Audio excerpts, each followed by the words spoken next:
Before I tell you what I heard inside that place, before I explain why I still sleep with the lights on and why silence feels louder than screaming, you need to understand this one thing very clearly. Buildings remember. Walls remember hands pressed against them in fear. Floors remember the weight of bodies that never walked out. And some places do not forget, no matter how long they're abandoned. So if you're listening right now, if your curiosity pulled you here the same way mine pulled me there, take a moment, breathe, and if you haven't already, like this video and subscribe to Grimp Tap, because once you hear this story, you may never look at empty buildings the same way again, and I don't want you walking away halfway through, not when the truth only reveals itself to those who stay until the end. The sanatorium sat at the edge of the forest like a rotting tooth, visible only when the fog lifted just enough to remind the town it still existed. Officially condemned decades ago, erased from maps, dismissed in conversation with a shrug and a lowered voice. But no matter how many years passed, no one ever built over it. No one ever reclaimed the land, because even progress seemed unwilling to disturb whatever had settled there. And the locals, the ones whose grandparents remembered its doors still open, spoke of it the way people talk about graves that shouldn't be touched. I went there because I didn't believe in residual energy, didn't believe in lingering spirits, didn't believe pain could stain concrete the way blood stains fabric. I was a documentarian chasing atmosphere, decay, the romance of abandoned places, and the sanatorium promised all of that. Long hallways swallowed by shadow, peeling paint like shedding skin, iron beds rusted into skeletal frames, and a history soaked in tragedy. Tuberculosis wards, isolation rooms, patients sent there to disappear quietly, to be forgotten for the comfort of the healthy world beyond the gates. The road leading up to it narrowed until my car could go no farther, so I parked beneath trees that leaned inward like they were listening. The forest unusually quiet, no birds, no insects, just the soft crunch of my boots on gravel and then dirt. And with every step closer, the air changed, colder, heavier, carrying a smell I couldn't place at first, something old and damp and faintly medicinal, like antiseptic that had been left open for decades. The building emerged slowly through the mist, massive, asymmetrical, windows dark and hollow, many broken, others intact but clouded with grime, and for a moment I stood there, camera hanging from my neck, feeling an unexpected hesitation. Not fear exactly, but the sensation of being observed, not from a single point, but from everywhere at once, as if the structure itself was aware of my presence, noting it, filing it away. I told myself it was nerves, excitement, the thrill of exploration, and I stepped inside through what used to be the main entrance, the doors long gone, leaving behind a yawning mouth of splintered wood and rusted hinges. And the moment I crossed that threshold, the temperature dropped sharply, my breath fogging in front of me, though it wasn't cold enough outside to justify it, and the smell intensified, dust and decay layered over something else, something human. My flashlight cut through the darkness in a narrow beam, illuminating tiles cracked like spiderwebs, walls streaked with water damage, old signage still clinging stubbornly in places, letters faded but legible, Ward C, isolation, observation. And with every word I read, a quiet unease settled deeper in my chest, because these weren't just directions, they were reminders of what had happened here, of people confined and examined and left alone with their suffering. At first, the building was silent except for the sounds I made, my footsteps, the creak of floorboards, the soft rustle of my jacket. But then I noticed something subtle, something so faint I almost dismissed it, a sound that didn't match my movements, a gentle shifting, like fabric brushing against fabric somewhere far down the corridor. And when I stopped walking, it stopped too, as if it had been waiting for me to notice. I stood there, heart beginning to thud harder than it should have, listening, counting seconds in my head.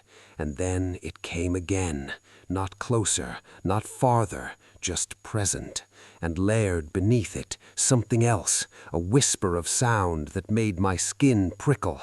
Not words, not yet, but the unmistakable cadence of a voice that once knew how to speak. I told myself buildings make noise, old structures settle, wind moves through broken windows, rational explanations stacked neatly in my mind as shields. And I raised the camera, narrating softly out of habit, describing the architecture, the decay, the history, anything to anchor myself to purpose. But even as I spoke, I felt it, a pressure, like the air was thickening around me, listening back. As I moved deeper into the sanatorium, the halls branching like veins, I noticed the walls in certain sections were different, scarred with long, shallow gouges, dozens of them, overlapping, uneven, and I knelt to examine them, running my gloved fingers along the marks, realizing with a tightening in my stomach that these were not the result of tools or vandalism. They were fingernail marks, desperate, repeated, made by hands that had no other outlet for panic, for pain, for the slow realization that no one was coming.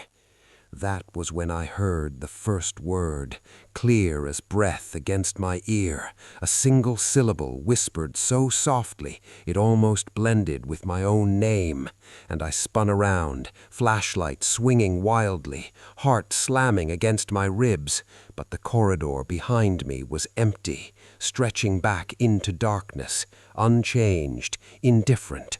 And yet I knew, with a certainty that settled deep in my bones, that I was no longer alone in that place. And somewhere in the walls, something had noticed me too. I stood frozen in the middle of the corridor long after the whisper faded, my body locked in that ancient instinct where fight and flight argue while terror watches in silence. And I remember thinking how strange it was that fear didn't arrive all at once, but seeped in slowly, like water finding cracks, because the sanitarium didn't feel hostile yet, not openly. It felt curious, the way something feels when it has been alone for a very long time and suddenly realizes it isn't anymore. I forced myself to breathe, slow and deliberate, the way you do when you're trying to convince your body that panic isn't necessary, and I laughed quietly under my breath, a weak sound that echoed too much in the empty hall, telling myself it was just my imagination, auditory pareidolia, the brain filling silence with meaning. But even as I turned back forward, the flashlight beam trembling slightly, I knew I was lying to myself, because imagination doesn't leave warmth against your ear. Imagination doesn't carry intention. I moved again, every step cautious now, my senses stretched thin, noticing details I would have ignored before, the way the walls seemed closer in some sections, the ceilings lower, the air heavier, as if the building was subtly reshaping itself around me, guiding me rather than allowing me to wander. And I began to notice something else, too, something deeply unsettling. The farther I went, the cleaner certain areas became, less debris, fewer collapsed tiles, almost as if these corridors were still being used. The first room I entered had once been a patient ward, iron beds lined along the walls, their frames bent and rusted, but the mattresses were gone, leaving behind dark stains on the floor, irregular shapes that suggested bodies had lain there for long periods, unmoving.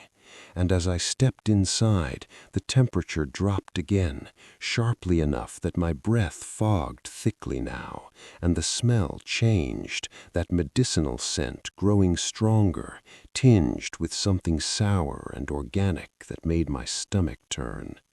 That was when the whispers returned, not one voice this time, but many, layered and overlapping, too quiet to understand, but unmistakably human, rising and falling like the sound of people murmuring in prayer or confession. And I stood there, heart pounding, the flashlight beam shaking as it swept across empty beds and bare walls, and I realized with dawning horror that the sound wasn't coming from the room itself, it was coming from the walls, from inside them, seeping through the cracks and peeling paint, as if the structure itself was speaking.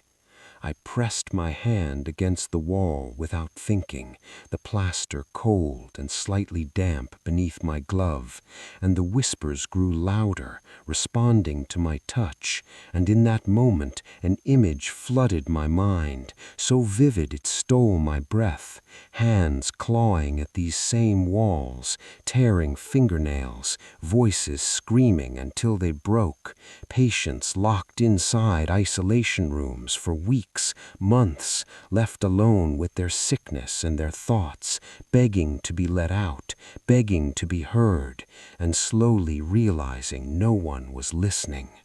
I staggered back, ripping my hand away as if burned, my heart racing, my rational mind scrambling for explanations, sound carrying through ventilation shafts, wind patterns, structural acoustics, but none of it accounted for the way the whispers had reacted, the way they had swelled when I touched the wall, the way they now seemed to follow me as I backed toward the doorway, soft and persistent, like breath at my neck.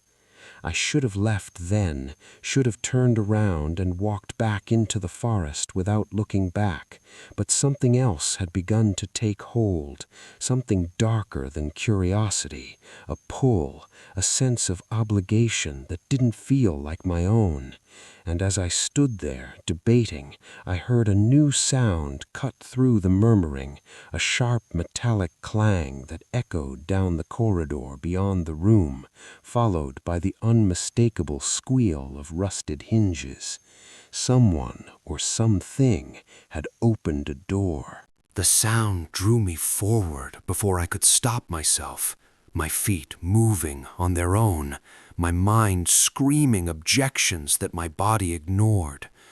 And I followed the noise down a narrower hallway, the walls here closer together, the ceiling low enough that exposed pipes brushed the top of my head, and the whispers grew clearer with every step, fragments of words emerging, broken sentences, repeated pleas. Don't leave. It hurts. Please, please.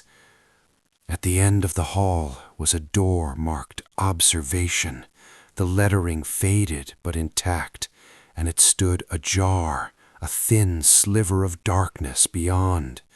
The air around it so cold, my breath came out in thick white clouds now, and I paused there, hand hovering inches from the handle, my entire body trembling, because I knew with absolute certainty that whatever was inside that room was the source, not just of the whispers, but of the attention, and that once I opened that door fully, there would be no pretending this was just an abandoned building anymore.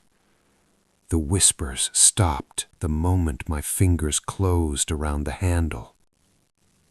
The silence was so sudden, so complete, it rang in my ears, and for a heartbeat I thought perhaps I had imagined everything after all.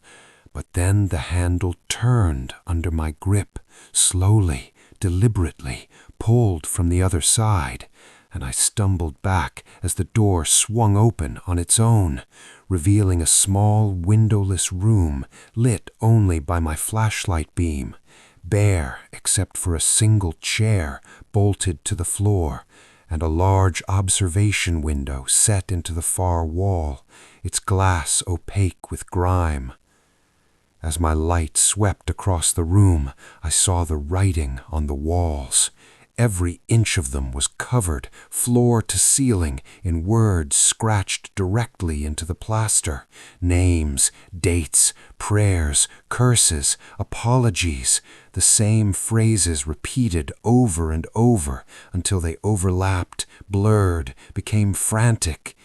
And as I stepped inside, despite myself, drawn to the chaos of it, my light caught on something that made my blood run cold. A fresh scratch mark, pale against the darker, older gouges, as if it had been made recently, impossibly recently. And beneath it, carved deeper than the rest, was a message that had not been there a moment ago. You hear us now. The door slammed shut behind me, not slowly, not naturally, but violently, with a force that shook the room, dust raining from the ceiling as the impact echoed through the sanatorium.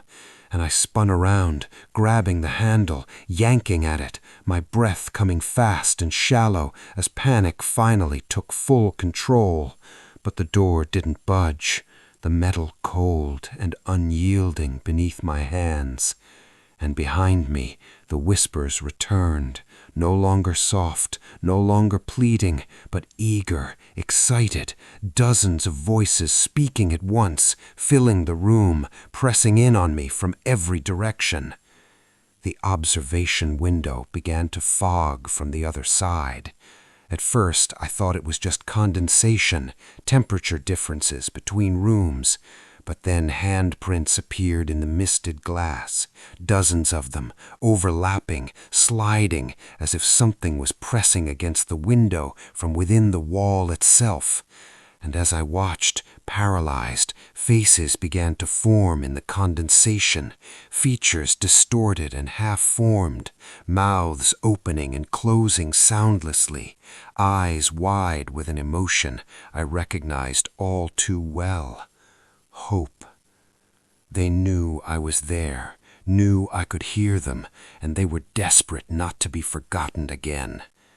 And somewhere beneath the chorus of whispers, beneath the scraping of hands and the creaking of the building under impossible strain, a single voice rose above the rest, clearer than any before, calm, steady, and horrifyingly close, speaking directly into my ear without touching me at all.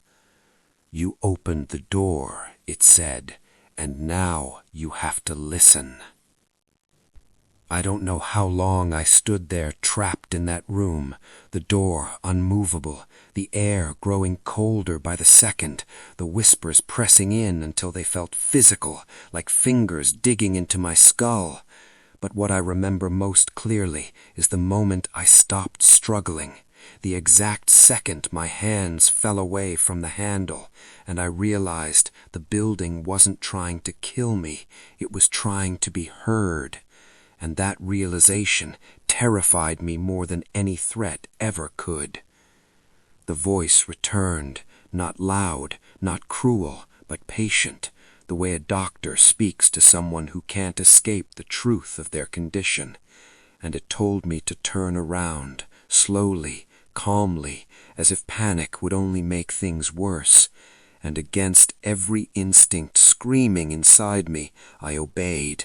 My body heavy, my movements sluggish, like I was walking underwater.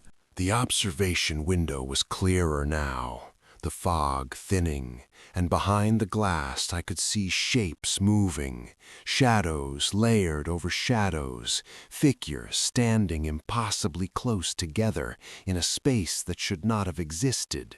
And as my eyes adjusted, faces began to separate from the mass, distinct now, human, men and women of all ages, their features sunken, eyes hollow, skin stretched tight over bone, mouths trembling as if holding back screams that had nowhere left to go. The voice told me this room was where they watched them die.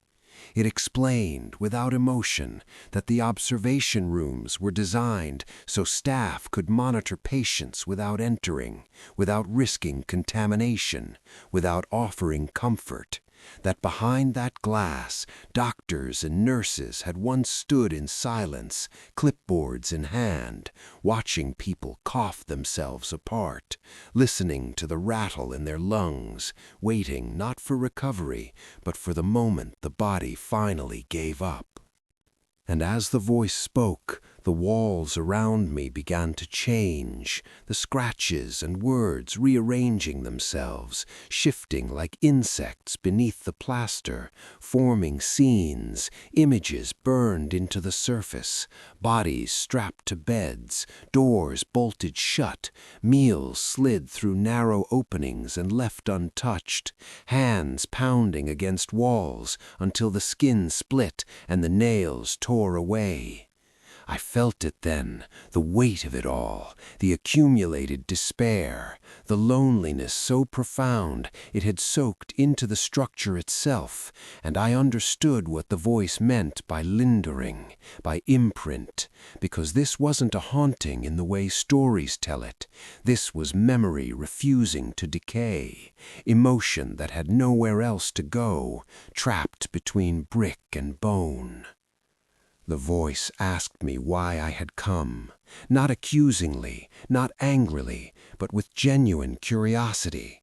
And when I tried to answer, my throat tightened, my mouth dry, because what reason could possibly justify standing in the middle of someone else's suffering like it was scenery? And the silence stretched until it felt unbearable, until the walls themselves seemed to lean in, waiting. Finally, I whispered the truth, that I wanted to record it, to show people, to tell a story. The reaction was immediate. The whispers surged, swelling into something close to laughter, bitter and broken. And the voice told me they had been stories once too, every one of them, reduced to case numbers, to symptoms, to files sealed and forgotten. And now, after decades of silence, after the world had moved on and left them to rot in darkness, I was standing here with a device designed to capture, to preserve, to broadcast. "You can hear us," the voice said again, softer now, almost tender, and this time I understood the implication fully. The floor vibrated beneath my feet as something deep within the sanatorium shifted, doors slamming open and shut in distant corridors, footsteps echoing where no bodies walked, and the faces behind the glass pressed closer, their expressions no longer pleading, but intent, focused, and the voice told me they didn't want escape, didn't want revenge, didn't even want peace. They wanted witnesses. The voice explained that pain without memory is oblivion, that suffering unseen might as well never have existed, and that the walls could whisper forever without anyone listening, but a living mind, a living voice could carry them beyond the forest, beyond the town that pretended they were a myth, into the world that had abandoned them. All I had to do was listen. The door behind me unlocked with a sharp metallic click. The sudden freedom felt like a trap, and I didn't move, my heart hammering, because I knew instinctively that leaving now would not end this, that whatever connection had been made in that room would follow me. But the voice insisted gently, telling me I needed to see more, to understand fully, and as the door creaked open on its own, revealing the hallway beyond, I stepped out, compelled by a force that felt less like control and more like responsibility. The sanitarium was no longer silent. As I moved through it now, the building seemed alive with activity. Distant coughings, murmured conversations, the squeak of wheels rolling down halls, all of it layered over the present decay, like a second reality bleeding through.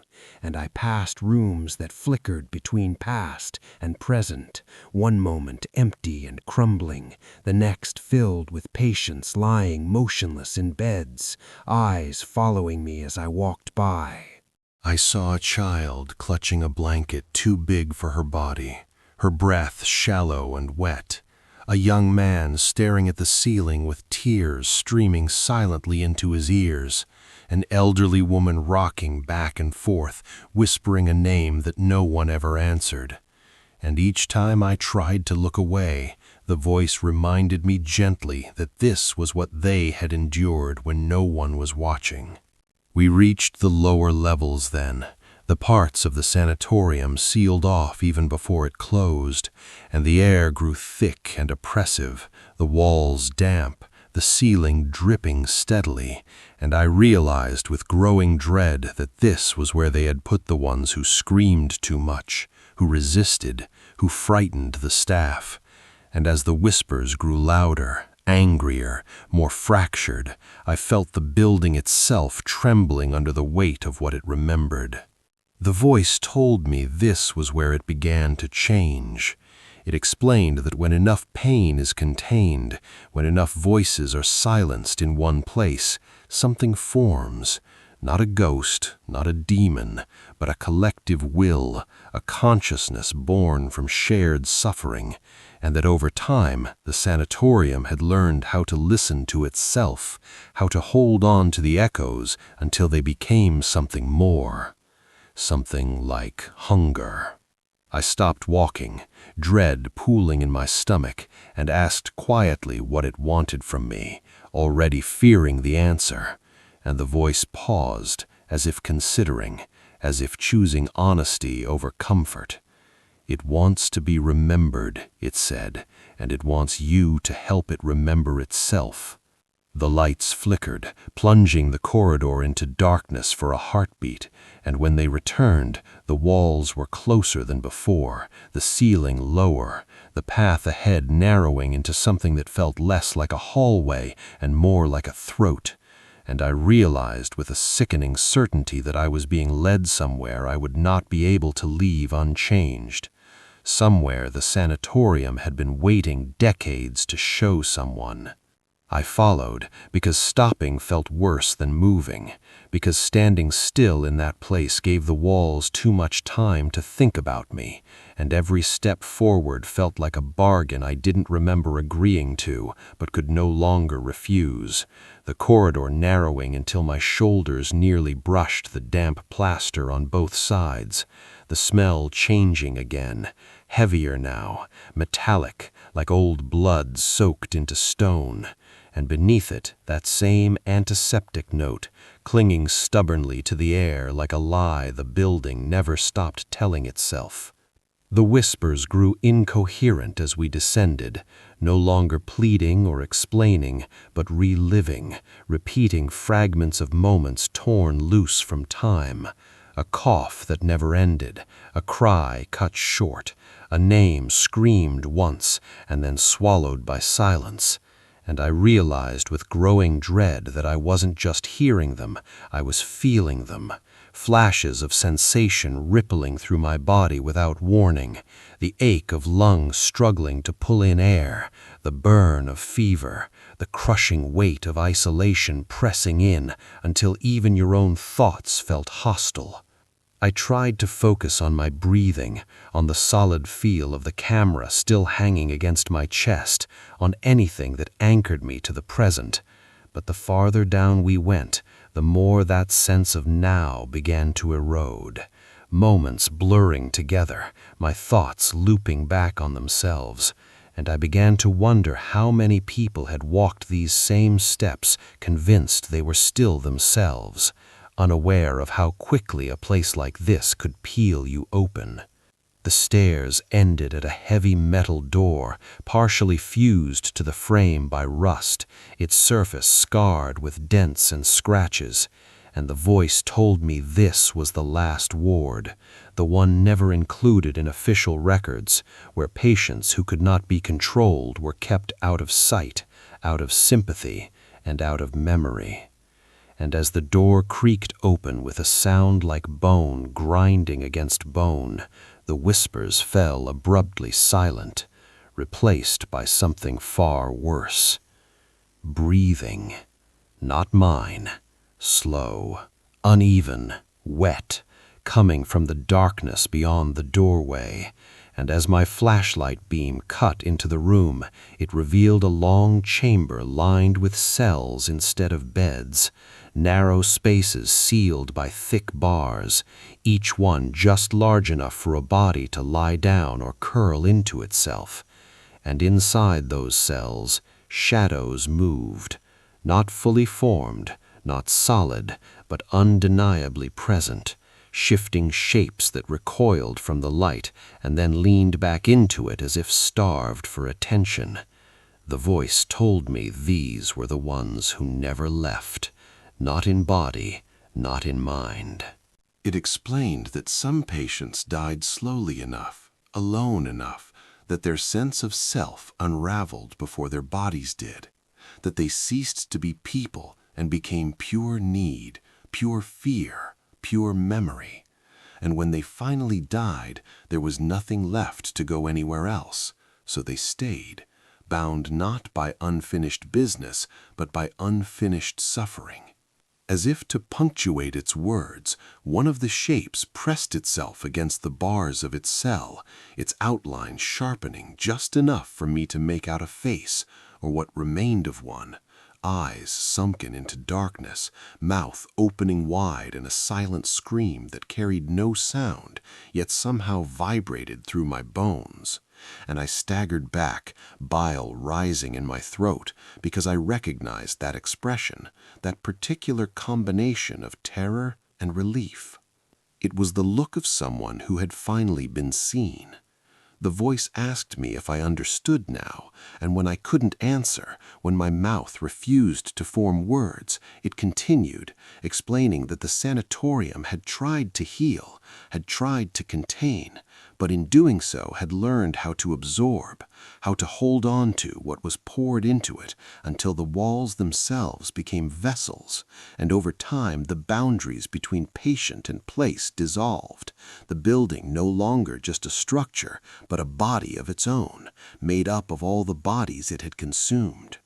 I felt it then, unmistakably, a tug deep inside my chest, like something reaching out, testing the edges of me, curious about how much space I took up, and panic flared again, sharp and immediate, as I realized the danger wasn't just that I might never leave, but that even if I did, I might not leave alone. I backed away slowly, my heel catching on uneven concrete, and the sound echoed too loudly, drawing attention, the shapes in the cells shifting toward me in unison, their movements jerky and unnatural, and the voice spoke quickly now, urging calm, telling me they wouldn't hurt me, not if I listened, not if I carried them, and I demanded to know what that meant, my voice breaking despite my effort to keep it steady. It meant memory, the voice replied, and the words sank into me with terrible clarity. The sanatorium could not leave, could not speak beyond its walls on its own, but it could impress itself upon someone who could, someone whose mind was open, whose curiosity had already made space. And I felt suddenly foolish, naive in a way that bordered on criminal, for believing I was the observer here, when in truth I had been selected the moment I crossed the threshold. The shapes began to murmur again, not words, not yet, but a low resonant sound that vibrated through the room, through me, and images flooded my mind unbidden, faster and faster, overlapping until I couldn't tell where one ended and another began. Lives compressed into moments, first breaths and last gasps, laughter remembered only because it made the silence hurt more when it stopped. And I dropped to my knees under the weight of it, clutching my head, gasping as if the air itself had turned hostile. The voice told me this was how it preserved them, by sharing, by imprinting, by ensuring that the world beyond could never fully forget what had happened here. And as it spoke, I felt something settle into me, not violently, not forcefully, but with the quiet inevitability of gravity, a presence that didn't displace my thoughts so much as weave itself between them. I don't know how long I stayed there, suspended between collapse and comprehension, but eventually the pressure eased, the images slowing, fading into a dull ache behind my eyes, and when I finally looked up, the room had changed again, the cells empty now, the shadows gone, leaving behind only rusted bars and stained concrete, as if what had been shown to me had been withdrawn, secured somewhere inside me instead. The voice told me it was time to go. It guided me back the way I had come, the corridors widening, the walls retreating to their previous distance, the oppressive weight lifting just enough for me to breathe again. And as we climbed the stairs toward the upper levels, the sanatorium grew quieter, the whispers fading into a background hum, content, almost peaceful, and I realized with a chill that it wasn't losing interest, it was satisfied. We reached the entrance hall, the broken doorway framing the pale light of dawn filtering through the trees, and for a moment I thought perhaps I had imagined the worst of it, that exhaustion and fear had conjured horrors where there were only ruins. But then the voice spoke one last time, closer than ever, its tone gentle, almost grateful. "You will tell them," it said, not as a command, but as a statement of fact, because the memory was already there, already shaping my thoughts, already impossible to ignore. I stepped outside into the forest, the cold air biting into my lungs, the sounds of birds returning hesitantly, and as I turned back to look at the sanatorium one last time, it stood silent and still, just another abandoned building to anyone who didn't know how to listen. But as I walked away, the whispers followed, not loud, not constant, but present, woven into the rhythm of my own breathing, surfacing in quiet moments, in empty rooms, in the spaces between words, and I understood then the true horror of what I had agreed to, because the sanatorium didn't need walls anymore. It had found a voice. And now, every time I speak of it, every time someone listens, it remembers itself a little more clearly, stretching, awakening, reaching outward through shared attention, through curiosity, through the simple act of hearing. So if you're listening to this now, if you felt that chill, that subtle pressure behind your eyes, that sense that something is leaning just a little closer than it should, understand this wasn't just a story passed from me to you. It was a transmission, and the walls are listening again. If you're still listening, then the walls reached you too, because stories like this don't end when the voice stops. They linger, quietly, in the spaces you don't usually pay attention to. So before you leave, tell me in the comments what you felt while listening. Not what you think, but what you felt. Because sometimes fear recognizes itself before we do.